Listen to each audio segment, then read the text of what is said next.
તો આજે આપણે કરીશું આપણું ગરદનની 4 એક્સરસાઇઝ, અને એ ગરદનની 4 એક્સરસાઇઝ કરવાથી આપણા ગરદનની કોઈ પણ મોચ હોય તે દૂર થાય છે અને આપણી ગરદન મજબૂત થાય છે. તો તેને માટે પહેલાં તો આપણે હા બોલવાનું છે.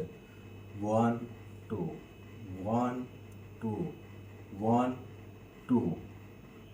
હવે આપણે ના બોલવાનું છે. 1 2 1 2 1 2 1 2 1 2 1 2. હવે આપણે ઓકે બોલવાનું છે.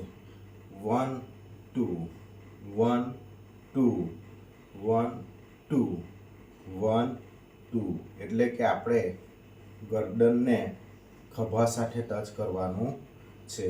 અને ચોથી એક્સરસાઇઝમાં આપણે ગરદનને 360 ડિગ્રી ફેરવવાનું છે. જો ચક્કર આવે તો આંખો બંધ કરી દેવાની છે. ઓલ્ટરનેટ દિશામાં પણ ફેરવવાની છે.